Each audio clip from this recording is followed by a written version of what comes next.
guys, welcome back to my channel. Simone here, and today we are going to be talking about all the things that were my favourites in June. Starting off with my favourite TV show of the month, and I have probably talked about this before in a video, but I thought I'd talk about it again because I haven't really watched a lot of TV this month, but the thing I have been loving has been the Great Interior Design Challenge, and it's basically where it's like a reality kind of show, I guess, but it is where each over 3 episodes there is 4 interior design fanatics who basically make up a room in someone's house based on a brief, and they have to make it into that, and then each one, somebody leaves each episode, and then at the end of each 3 episode groups there's one person who then goes to the semi-final after I think 4 groups. I can't really remember, and I really love it. I've really been enjoying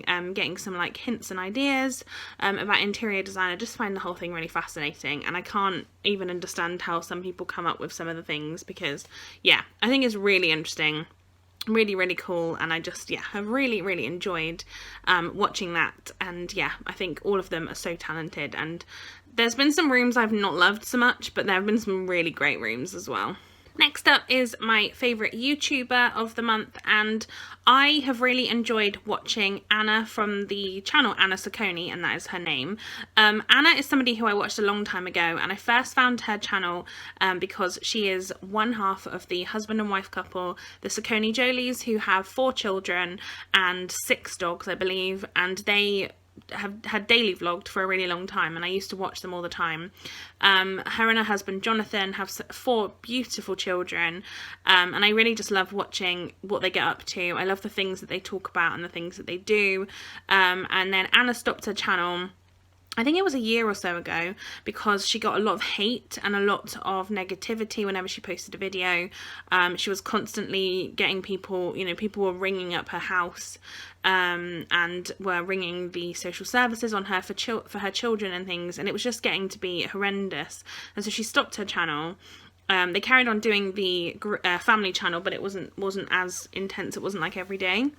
But Anna has recently started her channel again, and I have loved it. I really just love Anna. I think she's so just homely and lovely, and you can tell how much she really loves her children and how much she just absolutely loves the world that she's in her little bubble. And I've just really enjoyed watching that, so I would highly recommend that you check it out, because I absolutely love her. Next up is my favourite booktuber of this month, and I have a lot of favourites that I've watched over the month in general. Lots of different videos that really stand out to me, but I would recommend that you go and watch my video that went up the other day, which was my most recent 10 videos I watched. There was a lot of channels that I really loved there, so I wanted to talk about somebody that I hadn't mentioned in that video, and somebody who really stands out to me that I've really enjoyed watching is Marina from the channel Young, Gifted and Black.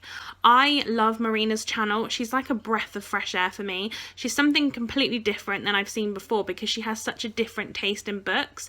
She reads a lot of Nigerian fiction, which I think is something that I haven't really read any of, and I'm so interested in it. I've definitely mentioned before on this channel, but my one of my best friends from school, who is also the mother to my godson, is from Nigeria, and she moved, and I met her when she came to England from Nigeria, and I am really fascinated in reading more Nigerian fiction. I've obviously heard lots and lots from my friend Grace, but I absolutely love hearing her and her family talk about Nigeria, and it sounds like such a interesting place and has a lot of interesting history. So I love the idea of kind of reading a bit more about that, and I definitely want to do that. But I've really loved Marina's channel, because I think it's so interesting to hear from somebody who's reading that on a regular basis. And I'm definitely going to be picking up some of the books that she's talked about.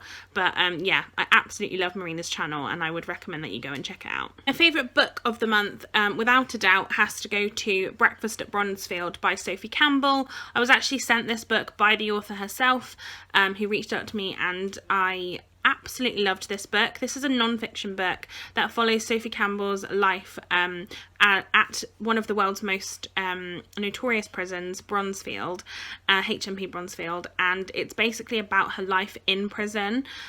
She talks a lot about the prejudice that she received for because she's a very educated woman. She has I think 2 degrees, and she's very educated, and it was very much always assumed in prison they weren't open to kind of helping her to try and stay away from anything in future, to call, you know, any future law breaking, for example. They were very much just interested in people who they were trying to help to, you know, learn to read and write and things like that. And it was always assumed that people in prison, or women in prison specifically, are, you know, illiterate, can't read, write, can't, you know, aren't educated in any way. And she very much was like talking about this, and how she obviously was not that. She was a very educated woman. It was so fascinating to read about all the things that happened to her from her perspective. And yeah, I really enjoyed it. Sophie Campbell is also a black woman, so she did talk, she touched on the fact that, you know, a little bit about how she dealt with every time she talked to somebody outside of prison afterwards. When she mentioned about being in prison, they always asked her about, you know, was there racism or anything like that, and she had never really experienced too much of that. She was very much friends with people across races, and across a wide range of people in prison, and so she was always a bit frustrated, I think, that people kind of boiled it down to that. So yeah, generally I just found the whole book really, really interesting. I'm really glad that Sophie asked me to read this book.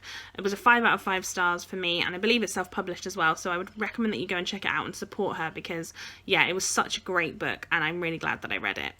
Next up is going to be my favourite music of the month, and I have absolutely fallen in love with Home Free. So basically, my fiance AJ loves Home Free, the band. They do kind of a cappella songs. They have such a wide range of abilities, and some of their music is great. Ring of Fire is literally one of my favourite songs ever. I absolutely adore it. And I also really like the song Meant to Be, which is a song that they did with Lisa Cimarelli from Cimarelli, who is a band that I've talked about before on this channel, about how much I really enjoyed them as well. So that was a really good like song together. And yeah, I just absolutely love Home Free now. I literally listen to them all the time. They're so talented. And yeah, please go and listen to them if you haven't already, because they are so good. Then in terms of a YouTube video that I have really enjoyed this month, I really enjoyed watching a video by Alice Thorpe, who is somebody that I used to watch a long time ago when she did beauty and fashion videos. She now does a lot more talking about her career as a graphic designer. She's a freelance graphic designer, and she's very, very talented, and I really love, even though I don't really do that kind of thing myself, I find it really interesting to hear about her experiences and the things that she does. But she did a video called Redesigning Cadbury Milk Chocolate, and she talked her way through the process of what she would do if she was redesigning their like dairy milk chocolate bar, and I really loved it. I think it was really interesting. It was like a 25-minute video, but it was really just fascinating, and I carried on watching all the way through. Yeah, I loved this video. I would highly recommend that you go and check it out. It's one of those videos that I just couldn't, like, I couldn't imagine somebody redesigning Cadbury, because I feel like it's such an iconic brand. And she was very respectful to that, but I think that she really was interesting in kind of talking about how you could evolve things. And yeah, I think it was a really great video. So yeah, please go and watch it. And then finally, I only actually read 3 films in the month of June. I read quite a few in May, so very soon there'll be a May and June movie wrap-up that myself and AJ are going to do. That we will talk about both the months, because like I said, I didn't read very many in June. However, of the 3 that we watched, my favourite would probably be The Matrix. AJ has been asking me to rewatch The Matrix. So we watched it when we first started dating like 7 years ago. And I genuinely couldn't really remember anything about it. We watched all 3 of them, but it was a really long time ago, and I feel like it'd kind of gone in and then straight back out again, because I didn't really totally understand what was happening. So we rewatched The Matrix in June, and I really, really enjoyed it. I think it's a really interesting movie. It's definitely one that now has stuck with me again. I've remembered what it was about. I felt like I'd never seen it before, which was really funny, because I definitely watched it with AJ before. It's a great film. It's very strange. I don't even know that I could fully explain it to you, but I really loved it. I think it's kind of the right side of sci-fi for me. It was really, you know, it's something I could easily follow, but it was also not something that was, you know, it wasn't completely over my head, which I think was good. But yeah, I really loved it. The only thing is, I'm not the biggest fan of Keanu Reeves, I've got to say. He's a bit too one-dimensional, like emotionally on his face to me. But yeah, I really enjoyed that. And then yeah, we've continued to watch the others this month, so yes, I'm sure you'll see that in a future wrap up. But yeah, I really enjoyed The Matrix, and it was definitely my favourite film of the month. So there you are, guys, that is my June favourites. Let me know in the comments down below what your favourite TV show has been this month, because I need new recommendations, because I haven't really been watching a lot of TV, so I need to get back on that. And give this video a thumbs up if you enjoyed it, subscribe to my channel if you haven't already, and I shall see you next time for another video. Bye guys!